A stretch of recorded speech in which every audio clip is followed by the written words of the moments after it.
Yo, what's up, YouTube? It's your boy Breedingpool, your friendly Pandy Corn podcast host, with my very man pretty co-host, Pandmanaeryck. Pretty, but I appreciate that. We are gonna do 9-4 spoilers for MTG Zendikar. Coming at you right now. But make sure first, before we do that, we gotta roll through the spiel, the vibes.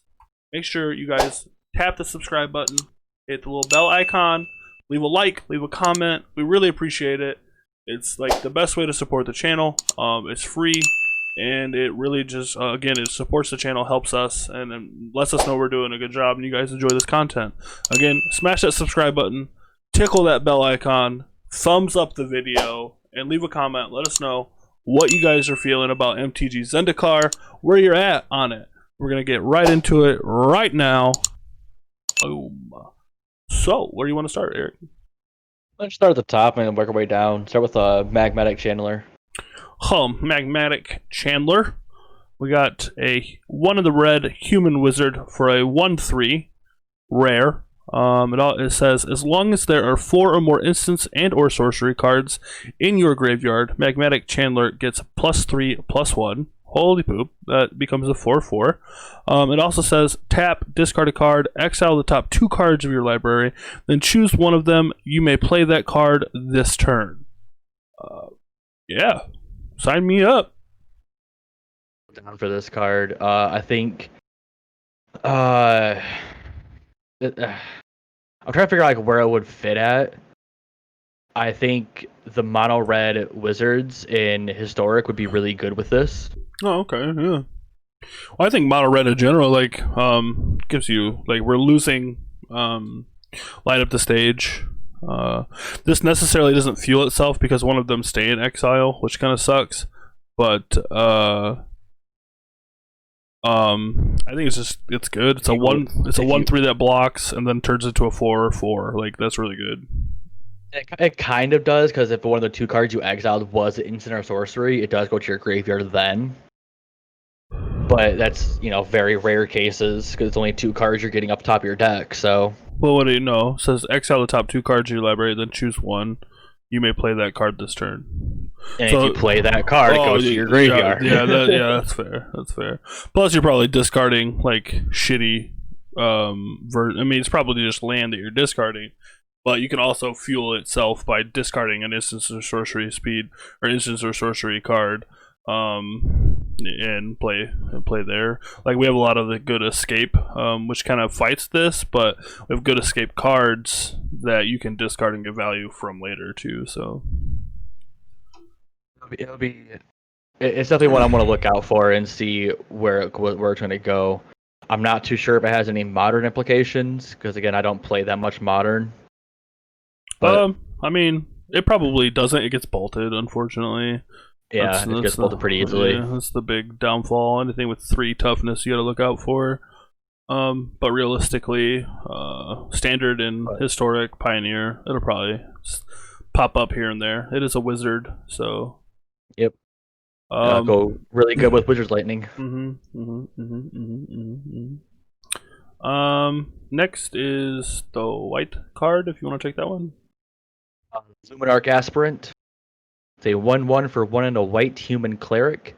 It says at the beginning of your beginning of combat on your turn, put a +1/+1 counter on target creature you control. That's pretty good. It seems innocuous, right? It seems little. It seems hey, what's a counter? But it's free value. It immediately impacts the board. It's either a 2-mana 2/2. It does get pinged if before the trigger, they can ping it with the new red spell. It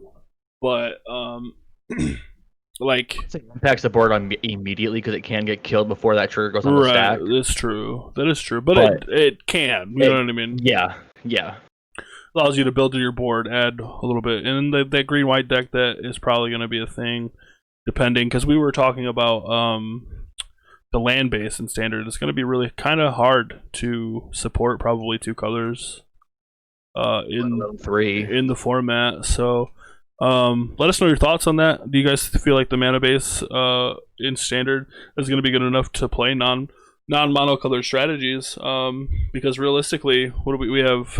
We have Scrylands, Triomes, and the dual lands, the pathways. Yeah, the pathways. Here we only have 5 of those, so 6. We have 6 of them. 6. Excuse me. Plus we the have other 6 allied and 6 enemies. It's really awkward. But it's always fun to see cards that could help out other cards in the format. So yeah, we're very, very interested in that. I want to see how this goes because like you said, the green-white counter deck. I feel like this is obviously a 4-up in that deck, and I'm just kind of curious if it's going to be any good. Oh yeah, you have that, the Swarm Shambler, and a couple other cards that have came out that seem pretty good in that deck. Next, I think is going to be a pretty decent player in standard, also historic, is Cinderclasm. What is it? Well, Cinderclasm itself is a 1 and a red with kicker for a red. Cinderclasm deals 1 damage to each creature. If it was kicked, it deals 2 damage to each creature instead. It could be vying for a spot with Flame Sweep and the anti-pirate one. I can't remember right off the top of my head right now, even though I just looked at it. But I think it's not anti-pirate, it's pro-pirate. Pro-pirate, yeah. But I think the fact that you can cast this for 2 and wipe a bunch of tokens away for historic-wise, getting rid of the goblin mana dorks. Yeah, mana dorks as well. And then you could also just play it for 3. It also is an instant speed card, so sweepers at instant speed are always usually pretty good. So it's a fun uncommon, that's for sure. All right. I see it in historic. I want to test it out a little bit there. All right, so next one. Do you want to do Phyloth or Morog? Which one? I don't care. All right, I'll take Morog because I really want to play with this card. Morog, Fury of Akum. 4 red for a 6/6 legendary creature Minotaur Warrior. Each creature you control gets +1/+0 for each time it has attacked this turn. Each time it's attacked, you only attack once. However, landfall. Whenever a land enters the battlefield under your control, if it's your main phase, there's an additional combat phase after this phase. At the beginning of that combat, untap all creatures you control. Oh boy. Yeah, with Fabled Passage. Yeah. I'm very excited for this card. I really want to try to get this card to work. We were also talking about like Rada, Azusa. Cards like that, like that's why I was saying out with this deck, with this card, I want to put it in a green-red shell, but I don't know how good it's going to be with the dual colors. Yeah, but like the it may just be a little bit more win more, because you were getting to the point where you cast a 6 mana 6/6, but and if you have a board full of creatures, you're probably winning anyways. Yeah.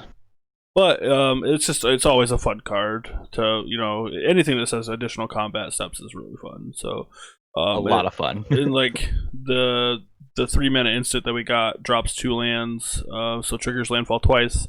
And we were speaking on that, and we do believe, it does trigger the landfall ability twice. So I'm pretty damn sure that this gives you 2 combat phases after a main phase. So that's 2 additional, yeah. That's really fun. Plus a Fable Passage if you're one of them. So you're talking 3 combat steps. Like that ends the game, like really fast. And let's say, unfortunately, the Roiling Regrowth only gets basic lands. Oh no, I know. Well, you Fable Passage for your land drop that turn, and then and then Roiling Regrowth, and then crack Fable Passage. That's 4 combats. Yeah. 4 additional on top of your first one, so that's 5 combats in 1 turn. Yeah, that just seems crazy. Yeah, that's insane. Yep. But no trample on this is also kind of meh. Yeah, that's kind of, but it pumps up everything. Like you have 4. So your first combat, everybody's normal. Your second combat, it's 7 power. You know what I mean? Like it becomes really fun. Makes tokens really fun too, I think, as well. Like the what's that red one that makes a 1/1 white and a red guy with haste too for 2 mana? That seems pretty fun with this. Oh yeah, that seems too bad. But Morog, it does trigger on your first combat too, because you attack and that's immediately activating his ability. Yeah, his plus, yeah. Each time you have attack. So when you attack, yeah, it does. You're right. Yeah, you're right. So moving on, we have Phyleth, the World Sculptor, 4 red and a green, legendary creature elemental. He's a 5/5 for 6 mana. When he enters the battlefield, create a 0/1 plant, green plant, creature token for each basic land you control. Landfall, when a land enters the battlefield under your control, put 4 +1/+1 counters on target plant you control. I mean, +1/+1 counters. Making it into a 4/5. Yeah. Holy crap. Like, they keep giving us these, like, ridiculous, like, pretty expensive spells. Like, 6 mana in Standard is pretty expensive. It's pretty expensive. That's the one issue I have with both these cards, is they're both 6 mana. Like, maybe we're gonna have a slower Standard format, like... it's possible, but I don't know. But you definitely see the results of the past few years of Standard in these cards. Like R&D does not want to keep banning cards. Like their ultimate goal is for a healthy format, for Standard especially, and you can see the fact that they do not want things to be overly powered. They want you to be, you know, just casting spells, playing to the board, and just not overly, like, you know what I mean? If you catch my drift on that, like they just don't want the things that they've had happen. Like nobody wants another Oko, nobody. So speak for yourself. I don't want a fucking Oko. That card was ridiculous. I loved Oko so much. That card was so much fun. I don't care what anybody says. I loved it. I had a blast. Again, just comment. Let us know what you guys are feeling about the spoilers. Next, I'm going to take Carragon Intimidator. He's a 1 and a red for a 3/1. Cowards can't block warriors. 1 mana, choose one that hasn't been chosen this turn.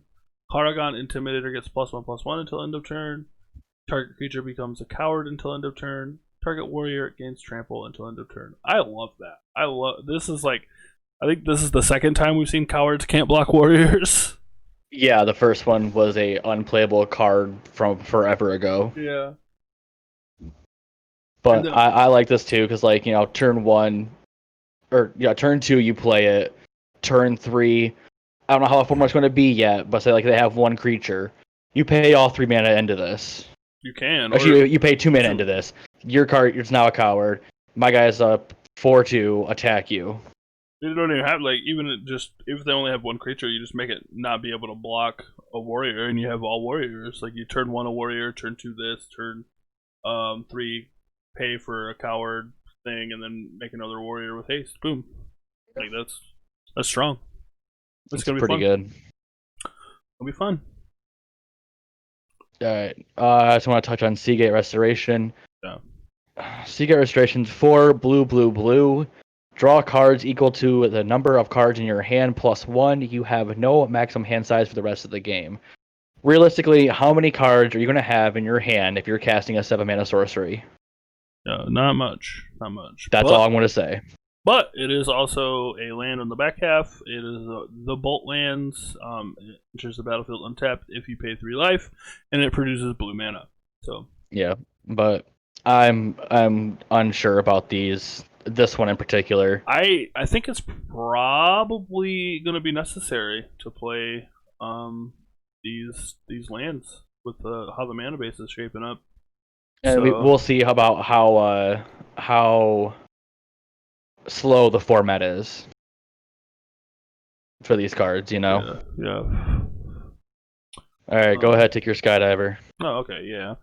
Rogues. If you guys are interested, I've kind of thrown together a rogue deck, and if you guys want more information about it, just let me know. You can DM me on Twitter or whatever. But this is a thieving skydiver for 1 in a blue with the best kicker cost of X, and X can't be 0. So no thieving your Tormord's crypt or anything like that. No taking a Black Lotus. But No, you can't have my Ornithopter. And actually, it says extra last in the ability, so Yeah. good. But anyway, go ahead. He's a 1 in a blue Merfolk Rogue. He's a 2/1 flyer. When Thieving Skydiver enters the battlefield, if it was kicked, gain control of target artifact with converted mana cost X or less. If that artifact is an equipment, attach it to Thieving Skydiver. I mean, it's just good. Like, if equipments are huge, like you're stealing those. If artifacts become a big deal, you can take those. Like you said in Historic, they do play Ornithopter that's all suited and booted with enchantments. So you can just think about that. Yeah. Oh boy. Yeah, suited and booted with enchantments. So, but if they have an all seed out, they give it pro blue. Right, but still, like, then they're wasting an all seed. Yeah, that seems pretty good.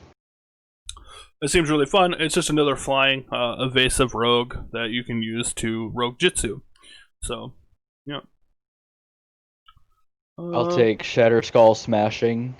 Yeah, sure. Shatter Skull Smashing is X red for a sorcery. Shatter Skull Smashing deals X damage divided as you choose among up to 2 target creatures and or planeswalkers. If X is 6 or more, Shatter Skull Smashing deals twice X damage divided as you choose among those instead. It's also a Bolt land, enters battlefield tapped once you pay 3 life, tapped add red. You're going to pay to get this as an X or 6 or above. So for the ceiling, quote unquote ceiling, you're going to pay 8 mana to deal twice X damage divided as you choose of them. To 2 things. For one, that's a lot of mana, again. So, it's just... Yes. And it's divided. I just realized it's divided. It's not even 6 to that and 6 to that. No, it's... Well, it is like, if it's 6. It's 6 or more. 12 damage total, so 6 to that, 6 to that. Yeah, I guess, technically, yes. But if it's not, so say like you cast it for 5, okay? Mm-hmm. You're going to do 3 to one thing, 2 to another, 4 to one thing, 1 to another. Take the numbers as you will. I'm not a fan. This could have been instant speed. That could have been instant speed easily, I think, as well. Because it is mythic, right? Like, yeah. Yep, it is mythic. But I think they're just staying on the cycle. All of them have been sourced. Yeah, but speaking of cycles and flip-flop between instant and sorceries. Why isn't this instant speed? Inscription of Ruins, 2 in a black, kicker for 2 black. Choose 1. If the spell was kicked, choose any number instead. Target opponent discards 2 cards. That's why it's not instant. Return target creature card with converted mana cost 2 or less from your graveyard to the battlefield. Destroy target creature with converted mana cost 3 or less. Like, are we just, like, not allowed to have instant speed removal in this standard format? Like, we do. It's the one we spoiled yesterday. We talked about yesterday. Yeah, but come on, man. Like, you're making a $30 rare card in standard. Like, I mean, this card is good. Don't get me wrong. Like, it's a good card. It's good. It's good early game. It pops off something that's 3 or less. It brings something back. Makes them discard their cards, which you're probably not going to do early game. So realistically, it's going to be 7 mana. Do all of these effects late game. And then early game is going to be destroy target creature with converted mana cost 3 or less. That's generally what you're going to be doing, because you're not going to want to snipe 2 cards early. You want to make sure you're getting their hand empty late and return. You more or less are not going to have a creature card in your graveyard on turn 3. But why can't it be instant speed? I know why, because we don't want to discard cards on our opponent's turns. But I could see this card in like maybe the red-black deck in Historic and Pioneer, but we already have Claim to Fame to bring back a creature CMC 2 or less. Yeah, and it's cheaper, and gives haste. Yeah. So I'm not the biggest fan of this, but it's not terrible. Like we just have not to terrible. like I've always said in Magic, you play with the tools that you're dealt, right? Like That's what you have to do. You have to deal with it. You have to adapt to it, figure it out, and go from there. Figure it out, bud. Yeah, figure it out. But all right. You want to So take now your we got big dumb green creature? I'm taking my big dumb green creature. You fucking know it, bud. We got Crag Plate Bailoff here. 5 green for a 6/6 beast. Kicker of 2 and a green. This spell can't be countered. The words I love to hear. And then Hexproof. I love to hear that too. Haste. Oh, you're just speaking to my heart. If Crag Plate Bailoff was kicked, it enters the battlefield with 4 +1/+1 counters on it. So you're paying 10 mana for a 10/10 hexproof haste can't be countered. So let's get this straight. You're probably never casting this for 10 mana. Like a 10/10 you don't need, but yes, you do. Don't let this guy listen. You got cards that say if a creature has a +1/+1 counter on it, it has trample. Give this guy trample. Yes. Why don't you absolutely just pair this with a 2-drop that gives a counter at combat? How about that? That seems a little bit more realistic to me. Well, see, when I seen this last night, people are like, "It's Carnage Tyrant 2.0." It doesn't have trample. It doesn't have trample. I mean, it has haste. It has haste, but not trample. Haste is usually, I mean, it's pretty good, like, but not at 7 mana. Like, yeah, I know. I mean, I like it. It's gonna be fun. It's a big dumb green creature. Big dumb green creature. I'm gonna jam into every green deck that I play and lose with it in my hand as I have 5 land on the battlefield. Wishing that it was Carnage Tyrant. Wishing it was Carnage Tyrant so I can just drop one more land to play it. So we did cover this last night. We'll cover it again. Hagra Bite, 2 black, instant. If an opponent controls no basic land, the spell costs 1 less, which it doesn't seem like this format's not going to have basic lands. But destroy target creature. It's also Hagra Pit. It enters the battlefield tapped, and it can produce black. Murder land split card is the top comment here. Seems good. I mean, it's good. Sure, it's fine. Like, it's instant speed, creature removal. Like, and it's a land. So, but it's never. Yes. It's probably oftenly not going to be murder. Like, you have to realize this is probably going to be a worse. Oh my God! Why am I blanking on names of cards? Vraska's Contempt. Thank you. Yep, Vraska's Contempt. I was going to say, Vraska's Contempt, this is not, because it does not hit Planeswalkers. Or gain you life. Like, or gain you life, yeah. Like, that incidental life gain on Vraska's Contempt was really good. But we will deal with what cards are dealt to us. It's true. But again, let us know what you guys think about Zendikar. Holler at us. Come watch it live on Twitch at twitch.tv/Breedingpool and twitch.tv/Pandmanaeryck. We do it live every night. We're going over these spoilers. You can check out the podcast at Pandycorn Podcast. Just look it up. It is the YouTube channel, Pandycorn Podcast. Again, before we go, if you have not already, please make sure that you hit the subscribe button, tap the bell icon, leave a thumbs up, leave us a comment. Let us know what you guys are thinking about this format. About what's happening, what you feel is going to be good decks. Yeah, we appreciate anytime you guys stick around to the end of the video. So we appreciate you guys the most, obviously. So we love you. Thank you so much. Words of wisdom from Average Aiden. If no one told you already today, yo titties are poggers.